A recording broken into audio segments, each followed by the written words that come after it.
Welcome to the Entrepreneurship and Innovation Studio, where we explore the passion and the purpose behind some of the amazing people in our community, and above all, their stories. I'm Dr. Pablo Paredes Romero, and all my career, I've been fascinated by entrepreneurship and innovation. From the moment an idea is scribbled on a napkin, drawn on a tablet, whiteboarded, spoken out loud in the shower or in the car on the way to someone's 9 to 5, it's all about the work and the art behind the venture. Larry Rivera is neighborhood, not Hollywood. Although, to be fair, his journey to success does have a cinematic story arc. A Modesto native, Latinx empresario, and congenial advocate of community first, Larry knows the nature of the hustle all too well. Self-effacing, humble, and more like that really cool guy you went to school with, his story takes us back to the moments. The moments where you were faced with what you knew was a decision that would define your future, your destiny, or whatever seemingly colossal point on the horizon that awaited you. And you made that choice. Whether it's AI-driven large language models, synthetic biology, or ice cream, the art of the hustle remains the same. And Larry Rivera is here for it. I want to talk about community for a little bit. Can you tell me about the community in which you grew up? Yeah, I grew up in Modesto. I grew up in a really rough neighborhood in Modesto. Gallo was a neighbor of mine, close to my house. So I saw everything that they were doing in business growing up, how they expanded. I knew the employees personally. They never gave me a job, but I was there. What about that place do you think made you who you are today? It was very, very difficult to grow up there. It wasn't the easiest thing in the world. My parents came from a different country, came here to work. So it was easy for me to go to school. And the second I got home, nobody was there to watch me. So I pushed the front doors open and went to the street. Mm. So I got a lot of my education, not only from school, but the street side of things. So the street side of things in Modesto left what in your DNA, would you say? Survival, not giving up, loyalty, What does the word community come to mean? everything. You know, being born and raised in Modesto and getting to know every place in Modesto, literally. I know a lot of business owners, a lot of people that have come together to try to help our city out. We do everything under the sun to help our community. And we have a lot of people that are doing that now. They get no attention, but they're out there doing it.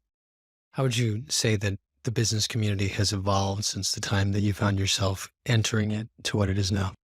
There's a lot of more groups that have been formed. People are actually trying to scale and help others scale. And I love it. I absolutely love it. Because for the longest time when we first opened our doors, it wasn't, the Modesto Chamber of Commerce was available to join. And now obviously the Latino Chambers is growing. I think Johnny's doing an amazing job. Yes. Getting everybody together and seeking out other resources. It's important. What would you say is the single most important thing that you could tell a young person who was compelled to start a business in the Central California Valley? There's a lot of speed bumps. You have to have good people around you to guide you, especially when you get to a certain level. A lot of people don't have that experience to say, manage 20 locations. It's very scarce. There's the few people that are the people that I hold on to because they've experienced the problems that I've experienced. Mm-hmm. What would you say has been your most powerful learning experience as a small business owner? Loss after loss after failure after failure. It's the best teacher. Mm-hmm. People can tell you, but you won't listen until you actually go through it. When you can't get under it, you can't get over it. You got to go right through the middle of it. And that's great education. What was that first time like for you? It seemed like it was the end of the world, but it's not. And you have to have a stomach for it. A lot of people don't. At the first sign of resistance, people want to just sell their business and be out. What would you say, more than anything else, drove that awareness that this was not the end of the world? Not giving up. Just the leaders that I looked for like as mentors taught me that.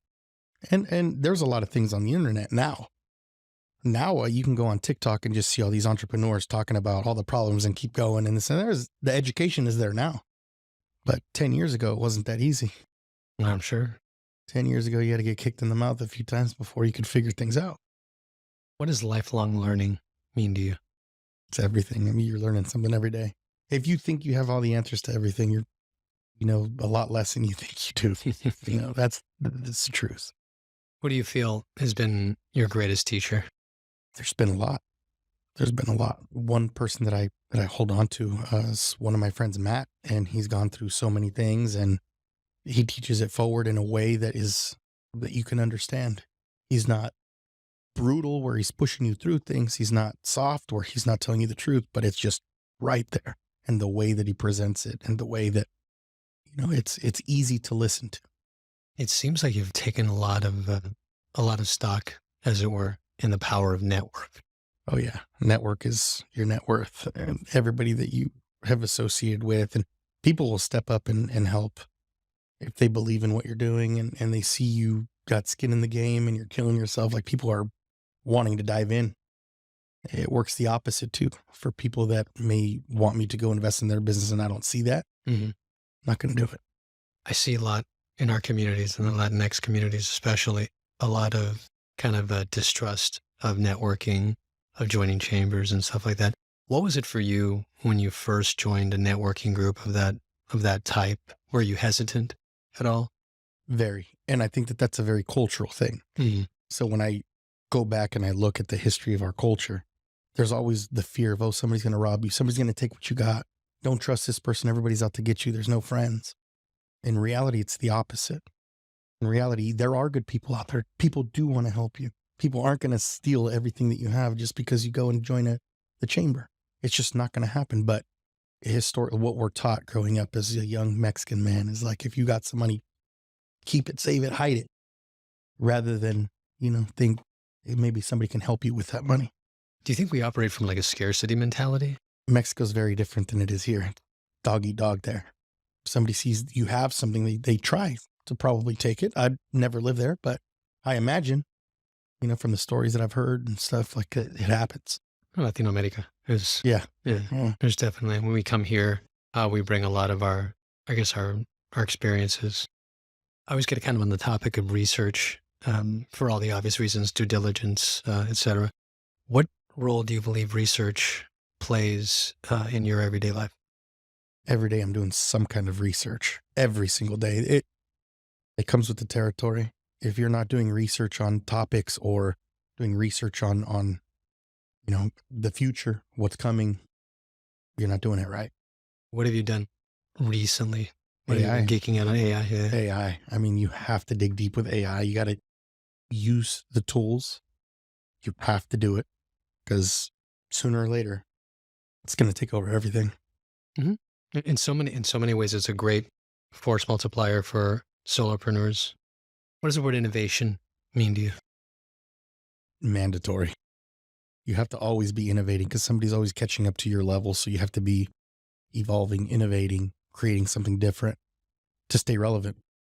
What do you think, in terms of the Central Valley, we need to do to develop and foster and maintain, and not just entrepreneurship, because we have that, but of innovation? Honestly, the Bay Area is, I feel like it's cutting edge when it comes to innovation. And I think there are neighbors. And I think that we need to work together to, maybe take some of their ideas and bring them to the Central Valley. Same with LA. Seems like they're all ahead of the Central Valley that's just squeezed right in the middle. We're still considered a farming town, Mm-hmm. When it comes to big cities. So partnering with our neighbors, I think, is important for innovation. There are ideas and then there are innovations. Take me back to a moment where you were part of some type of innovation and you knew that you were onto something before most people. Well, I mean, just speaking for Mingo Crazy, you would always find locations like ours predominantly Hispanic neighborhoods. And so to take that out of there, clean it off, bring it to mainstream America, I think we were probably one of the first ones to do that in my eyes. And it worked. It's been working for us. And, I think Chipotle does the same thing. Instead of it just being like a taqueria or something, they brought it out to mainstream and, exposed it, talked about the ingredients, made it a healthy tip, and they're doing really well. What do you think the word application should mean in the context of a business education? It's a great question. I would think if somebody was coming in to be an entrepreneur and they knew nothing about it, I suggest they apply themselves with somebody that's already in business first. Go through the process, get some experience, see what people truly go through, and then make your decision. Because, if you're not applying yourself or being involved in day-to-day business, they think it's easy. And that's sort of like where the magic is made. Like this, a smaller enterprise you see without any type of buffer, sales, business development, accounting, operations, logistics, it's all there. Was that part of your journey? Not in the beginning. In the beginning, it was just get in there and work because you don't have the time. When you're operating a business 7 days a week and you're the first one and the last one to leave, you don't have the time to go outside of that. I want to say Andy and I worked for a year and a half straight, 7 days a week, except for Christmas. And so to get outside of that and to get knowledge from somebody outside, you have to bring people in the right way. And I say the right way because we did everything backwards. What do you mean by that? We started not knowing how to even save receipts when we made purchases. Like we started like from straight grunt work, just going in every day, cleaning the shop, doing the shopping before the store opened, operated regular business hours, closed, and did that every single day. So to do things the right way, we should have had applicants coming in, doing interviews, the whole process. You end up learning more than you would learn in a MBA class by actually being involved in doing the work. It's a powerful statement. Yeah. Because think about it, you got to learn accounting, you got to learn HR, you have to learn workers' comp. I've drawn blueprints. I've done things I never thought in my life I would ever do, reading leases, doing like all this stuff that somebody else should probably be doing for me, Now I'm the architect. I'm the architect. I'm out there with the, measuring tape, and I know what to do now after making so many mistakes. If that was the launch pad, if that's where it started, when did you have the sense that it was all starting to come together, and what made that evident to you? Well, there was a couple different thresholds. So the first one was at our first location when we started getting the lines coming in and we couldn't keep up. And we'd have, say 6 employees and we still couldn't catch up. We knew that was the time where we had to go open up another location because then it would split between the two. And then that happened again with the next 2. So then we split again. And so those are indicators. Those are indicators that you need to expand and you need to make some changes and things are going to break repeatedly every time you do it. Things break, you start all over. So a completely different, payroll system because now you have more than 10 employees and then, whole other insurance, everything that you can imagine has to break all the time, all the time. What was it like when the realization began to dawn upon you that, okay, now we got to hire a specialist? Yeah. So after like the 4th or 5th location is when we started deciding that we need to bring people in that have the experience. However, that's not always a solution. I'll tell you, sometimes it's better to hire from within and teach them how you want things to be done. Sometimes when you hire from the outside, they have their own ways already set in stone, and sometimes it doesn't work for you. Going back to hiring from within, at that point, it's a great cultural move. You've got people that have been with you from the very beginning. They understand the norms, folkways of the organization. So that's a power move. Exactly. Because you can bring in somebody to do your hiring, but they don't know what it's like to be inside one of the shops. So they don't know what a rush is like. They don't know how to peel mangoes themselves. So when they actually step in and start doing the hiring, they know what it takes to do that job. So now you hire differently, a little more strategic. It goes a long way to retention. Oh, Who is Larry Rivera? in my younger days, I always knew that I wanted to do something for myself. Never once did it cross my mind that I had to work for somebody else for the rest of my life. Has it been easy? It's been the hardest thing I've ever done. Even today. Like people invite me to these podcasts and they go, oh, he's this entrepreneur and this and that. But I don't look at it that way. Pablo, I look at it like I'm just another dude in the struggle, man. Like it's far from easy. And I don't think it gets easier. It's always learning. Always. And so who I am, I'm a survivor. That's who I am. Neighborhood in Hollywood. Yeah, for sure. And that's interesting too, because even just in my own travels, I've noticed that there are moments and crossroads in an entrepreneur's own education development where you start to see the role evolve, the person evolve, the way they look at and process the world around them evolve, change. Was it a conscious act for you? Is there something that you've told yourself, I got to keep myself grounded, this or whatever it may be, in the face of all these things? Or is it something that doesn't even like enter Oh, into it's every day. It's in my head every day. Like I have to stay sane somehow. Somehow I got to like maintain who I am too in my family life and, my friend life. Like when you're trying to build something, it looks horrible to other people because my friends are used to having that access to me and being like, hey, let's hang out, let's watch football. All that's out the window when you start a business. It's not glitter and cupcakes how people imagine it to be. It's very difficult. And so when you stop answering this call right now, my phone's, people are calling me and I'm busy. And a lot of the time when I'm helping in we're in a service industry. I can't go pick up my phone. They're watching me. Then I got to go wash my hands. There's a whole process. So when I don't answer my phone, people take that person. They don't understand. I've had people tell me straight up, like, you can't be that busy. They don't live that lifestyle. It's hard to make somebody understand the lifestyle that we live to have a business. I want to go back to Larry in his early career. What was he like? The story that I like to tell, my partner, Andy, he's in the thick of it with me. That guy's a workaholic, man. And my early careers, I gave up a career that I had here in Turlock. I was an administrator it was an assisted living facility. And I was an administrator there and I gave it up to open up this ice cream shop dream that we had.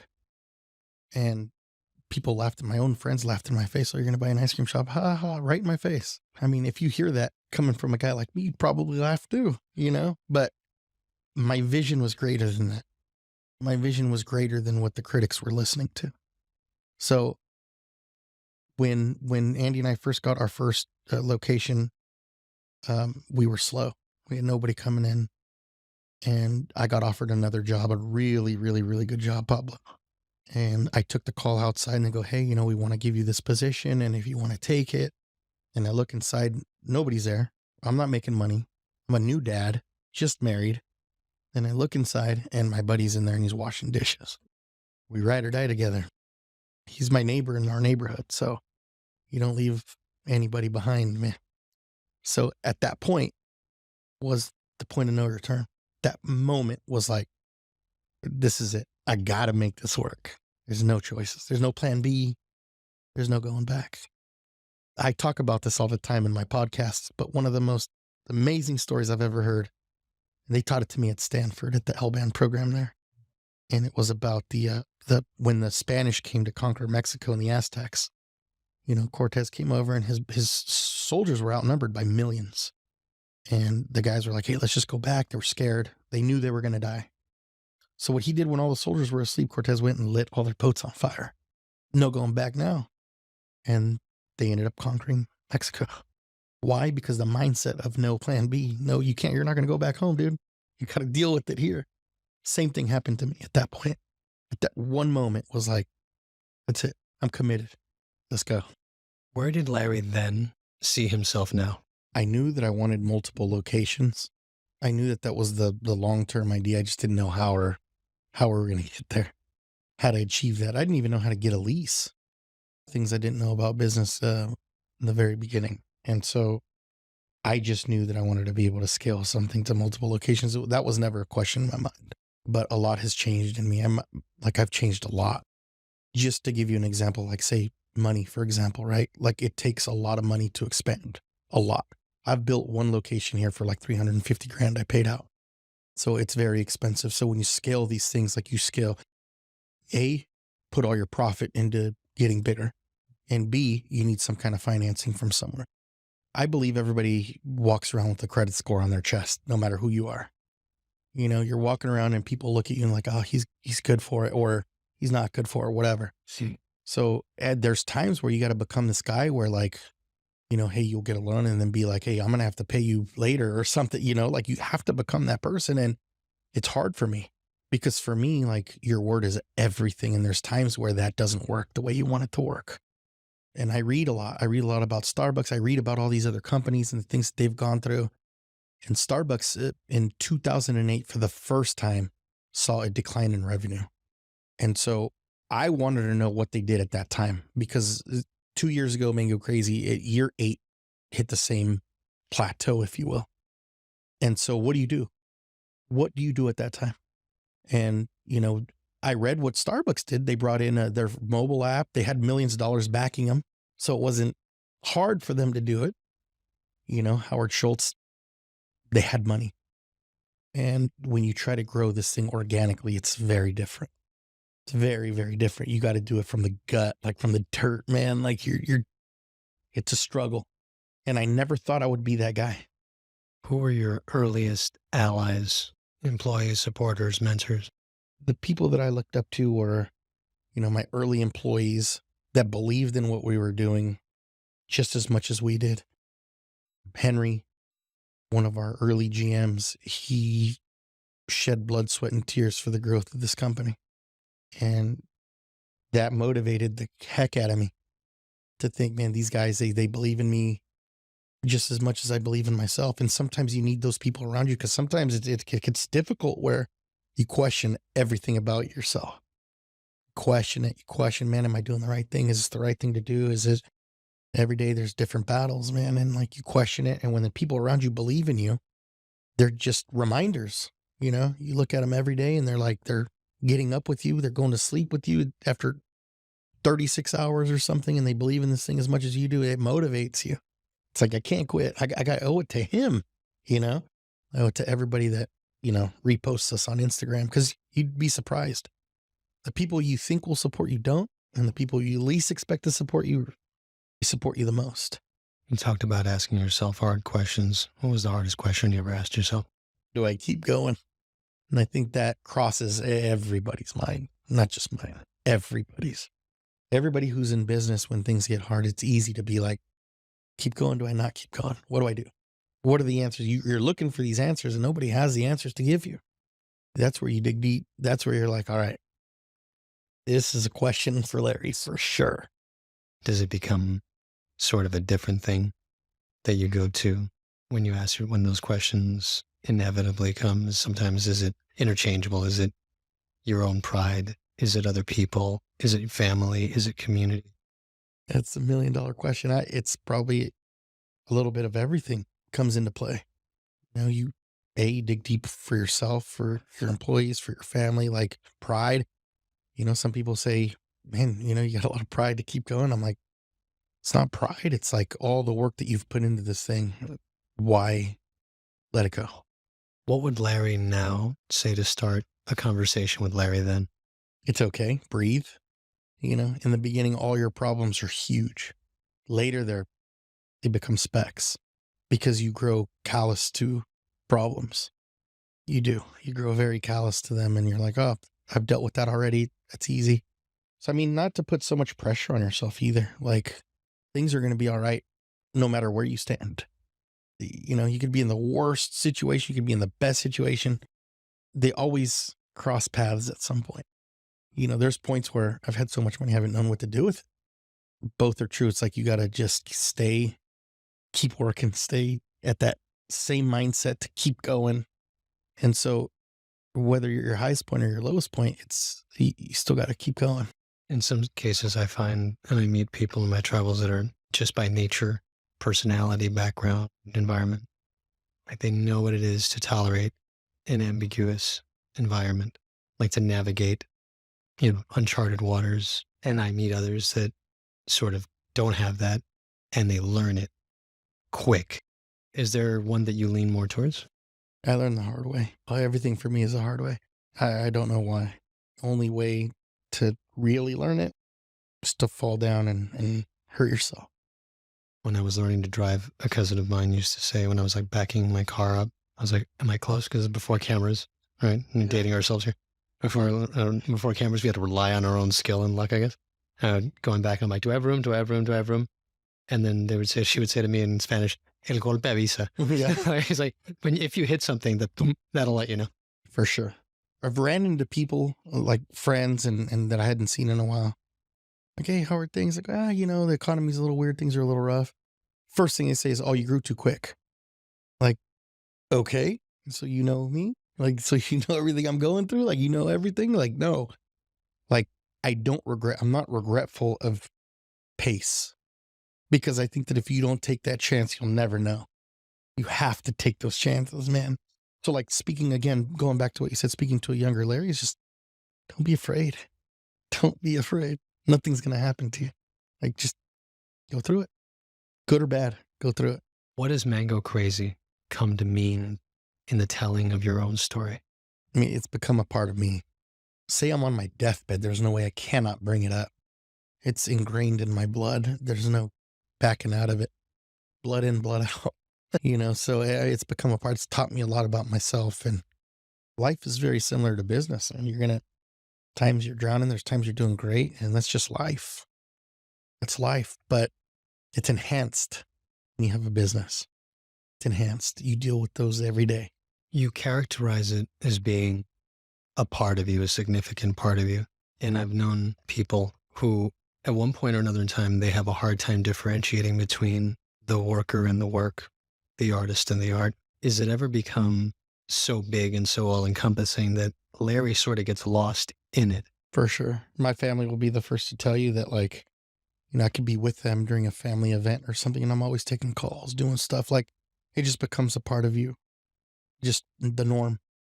You could never really escape it unless you set it up to escape it. So, like, if I'm going to take a few days off, I'm going to be like, all right, I don't want any phone calls, guys. Be prepared for this. Be prepared. Like, I have to set it all up to be able to just forget about it for a couple of days. That's the lifestyle I choose to live. What does it mean to be a Latino leader in the current business climate? It's difficult. We have a much harder time to get to where we need to get to than a lot of other people. It's difficult. And people may discredit that, but it's the truth. I live it. Ever since I was young in my old neighborhood, I had the sheriff's officers coming to us and putting guns to the back of our heads. And for no reason, we were playing sports. We were trying to do the right thing. And that was a constant, was, police harassment for us.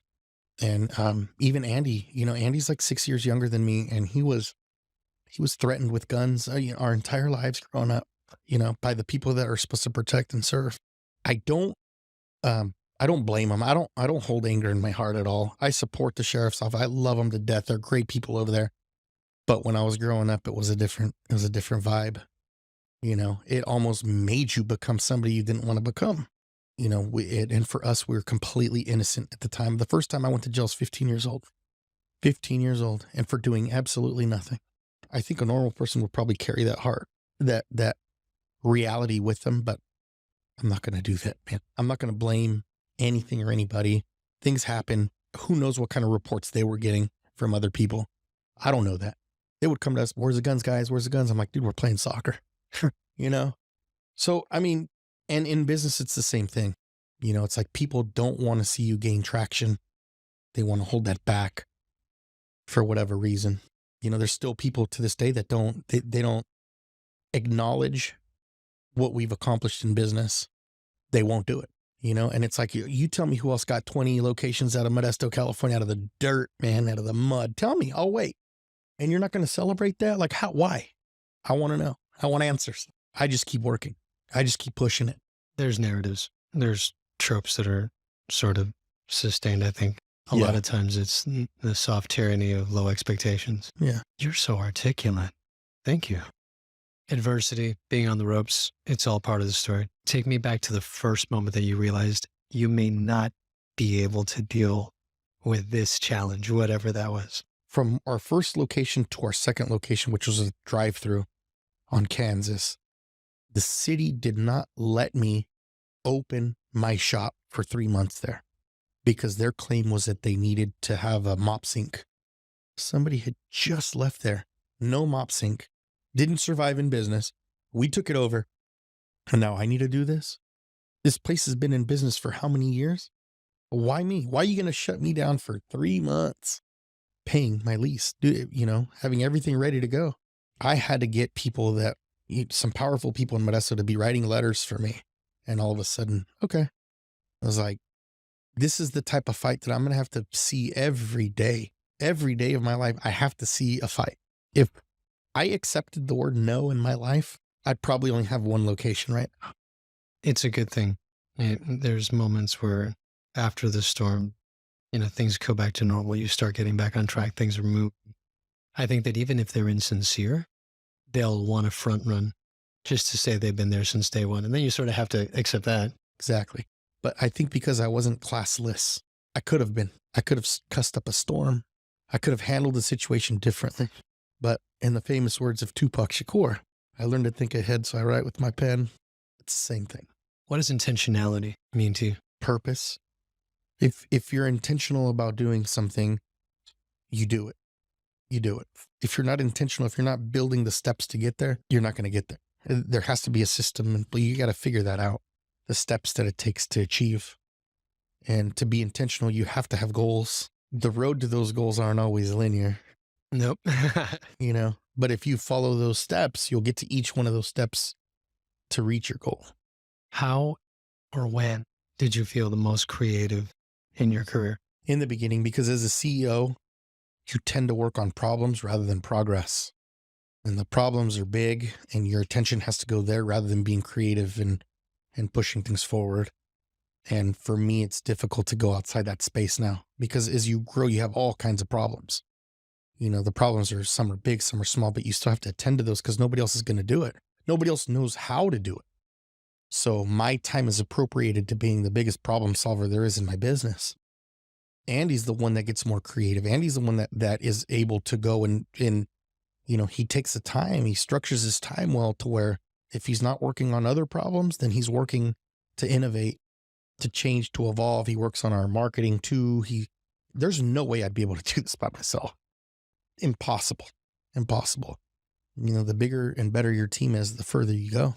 That division of talents to solve problems, to address future concerns, to strategy, marketing, did that evolve over time, or did you guys pretty much from the beginning go, you know what, I'm going to do this, and you go do that? Yeah, it's funny because it's changed so many times. Pablo, in the beginning, when we first opened our first shop, we didn't know what we were doing, man. We had no clue. I naturally gravitated to the front to deal with the customer, and Andy was really shy. So he stayed in the back and focused on nothing but quality. So it just naturally worked out for us. Now I go where the problems are. So I got to go resolve this or write this letter to defend us here or there. Because when you get, like I said, when you get to this level, you deal with lawsuits, you deal with all kinds of stuff that happens. And my time and my mind is here. We go wherever the holes need to be filled. There's no plan. We just go. What role has your family played throughout your journey? Everything. My family, my wife, my kids, they have had to learn to be self-sufficient a lot of the time because if I'm busy at work, now it's better. But in the beginning was all sacrifice, man. It was rough. And then the late nights, my wife was tired. You know, she has a career too. Nobody can teach you what it's like. And, you know, and I had 2 kids, they're 16 months apart. But, you know, my wife has kept me in line. She's very smart. I learn a lot from her. You know, she teaches teachers. So she's all about structure. And I'm the complete opposite, Pablo. Book or film that changed your life? Film Good Will Hunting. That's a good one. It's a great movie. My best friend's like, you got to watch this movie. I'm like, nah, bro, come on. And then I watched it and I was like, oh man, there's a lot you can take from that. So your story is distinguished in so many different ways, too many to count. One of them that stands out to me is that your educational journey encounters 2 things, or two significant actors, if you want to call them actors and personify them, Stan and Stanford. I went to MJC after high school and I failed miserably my first semester. I was just partying. I was doing my thing. And first, like, real sense of freedom on whether or not I wanted to go to class or not. And most of my friends didn't make it. As a matter of fact, all the friends that I started going there with didn't graduate MJC because you can go get a job and actually start making real money. And, you know, what's the purpose of going to school for if you're already making decent money? And I think that was where people found an escape. It's where they left school. So I went to MJC and I know, you know, there were some teachers that had influence on me there. I changed my major so many times. I never thought I was going to graduate with an English degree ever, not in a million years. But when we started sitting there in English class and we started reading these books that were just incredible, and then we go into them and start discussing them as a class and, you know, all the purpose behind these words, and I was just blown away. This is me. I got to do it, you know? And I thought MJC was a very, very difficult school to graduate from. And then I came to Stanislaus and I did it really quick. And I met a lot of really great staff here and they helped me and they cared. And it's what got me through school.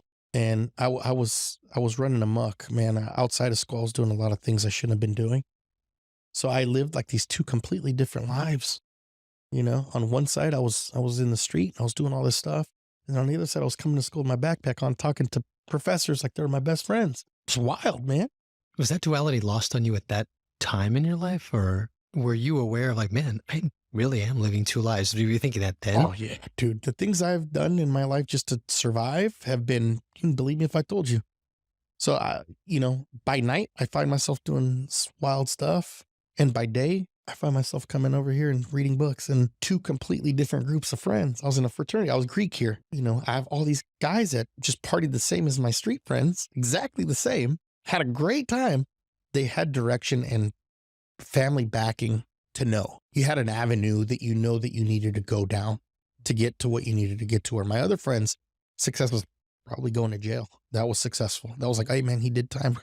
Now we could respect, you know, like that's the way it went.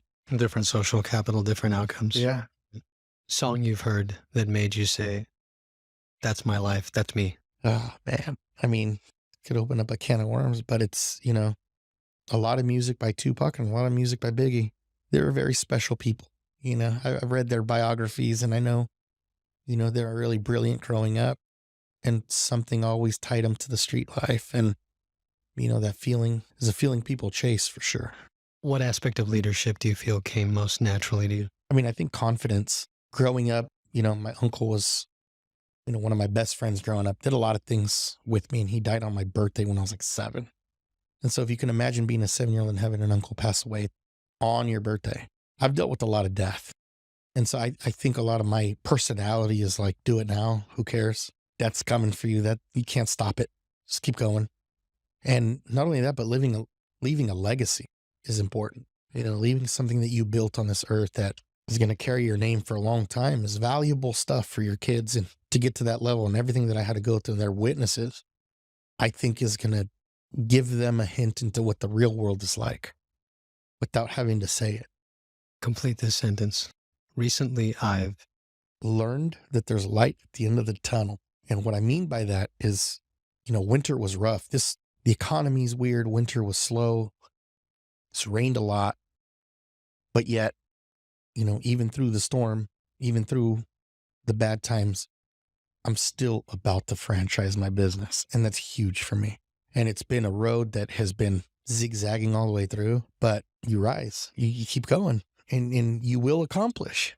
You will. And it doesn't matter what the roadblocks are at a certain point. When you know that you've gone through so much and you're getting through it and you're like, dude, I beat that. I could beat anything. The longer I do what I do, the more that I fail, the better I get. The more that I fail, the more clear the path becomes.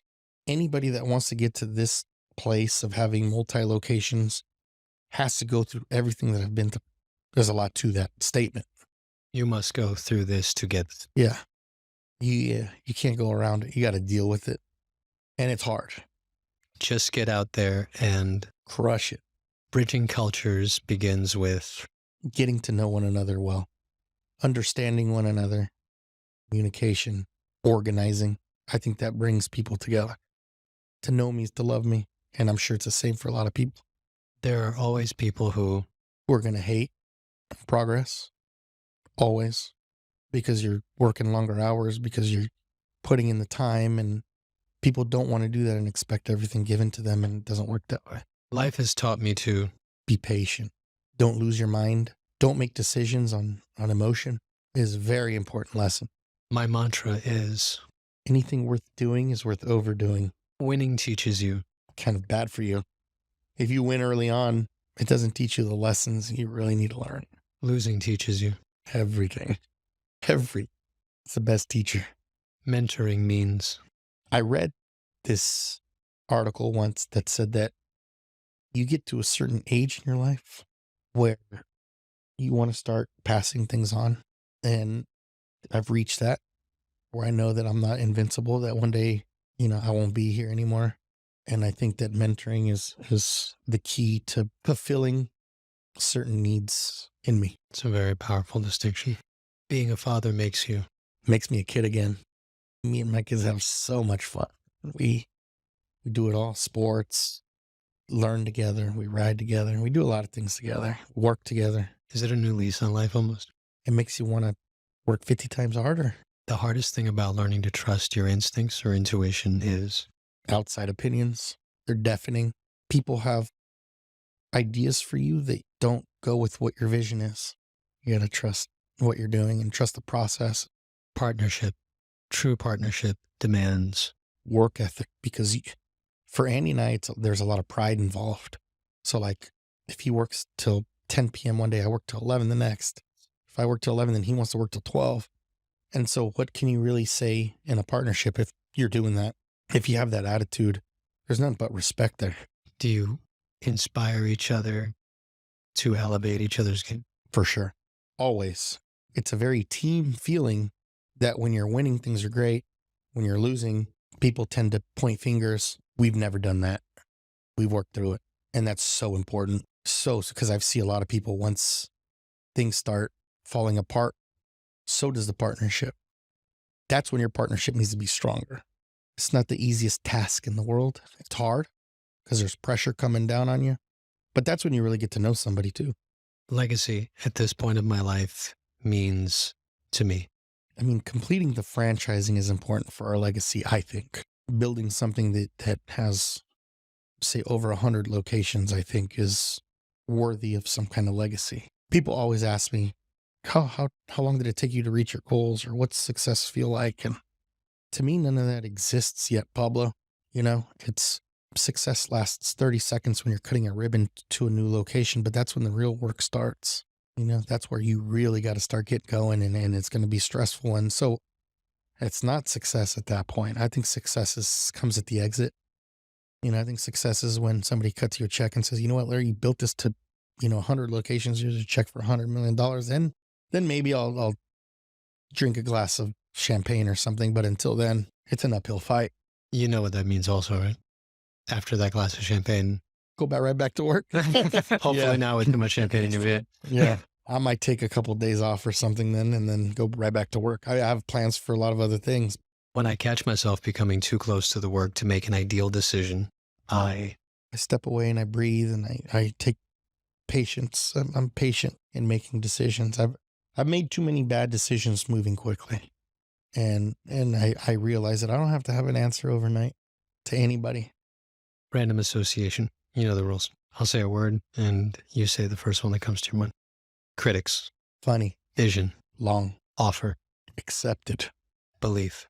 God. Latino. Strong. Horizon. The world. Chico. Scale. Big. Build. Continuous. Time. Short. Second chances. Always. Passion. Never ending. Redemption. Mandatory. Sacrifice. Always. Knowing. Learning. Completion. Never. And now we come to the part that we affectionately call the 11. What is your favorite part of starting something new? The excitement. It's always exciting to start something new. What is your least favorite part of starting something new? Figuring out the team. It's not easy. What interests you the most? Family. What interests you the least? Problems. This is a radio station after all. What music, artist, genre, or song reminds you most of your early days in entrepreneurship and innovation? It's funny because when we were at work all those 7 days a week for a year and a half, the radio just was like on repeat. It was like being in jail. And you just listen to the things over and over and over and over again. It was like these love songs that would come on, and me and Eddie would look at each other and be like, again? Again? Like you were just tired of listening to these songs just over and over and over again. What food or beverage reminds you most of your memories or your early days in entrepreneurship and innovation? Panda Express was right next door to us. You can only eat so much ice cream until you start going crazy. So we ate a lot of Panda Express. What profession, non-entrepreneurial, do you admire the most? Either mechanics or contractors.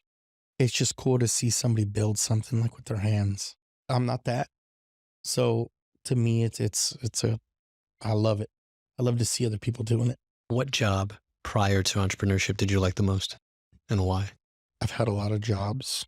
The job that I liked the most, though, was probably teaching autistic kids. Yeah, it was my heart. So it was very self-rewarding to see them like progress. What job prior to entrepreneurship did you dislike the most, and why? I worked at McDonald's, and it was when they started their 29, 39-cent hamburgers and cheeseburgers.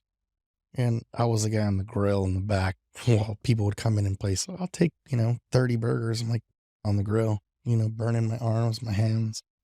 It was rough. I never stopped to think about how horrible that must have been, because on the other end of it, I was like, 29 cents for a hamburger? I'm going to eat for a week. I was on both sides of that, so I was the one grilling all those, and then I was the one eating all too. So it was good and bad, but it was hard. It was a rough time. And last but not least, if heaven exists, what would you like to hear God say when you arrive at the pearly gates? You conquered all the problems I put in front of you. Immediately thereafter, what idea or innovation would you like to pitch him, her, they, it with the universe as your marketplace? It's a great question. I don't know. World peace, figuring out how to make everybody happy, doing the right thing, teaching integrity. It's a task. Thanks for listening to this episode of the Entrepreneurship and Innovation Studio. This podcast is part of the Warrior Entrepreneurship and Innovation Program, affectionately known as the WE. Our series is recorded on the campus of Stanislaus State at the KCSS radio station and produced by Frankie Tovar. Follow and subscribe on your favorite podcasting platform. I'm Dr. Pablo Paredes Romero, wishing you the best of everything, always.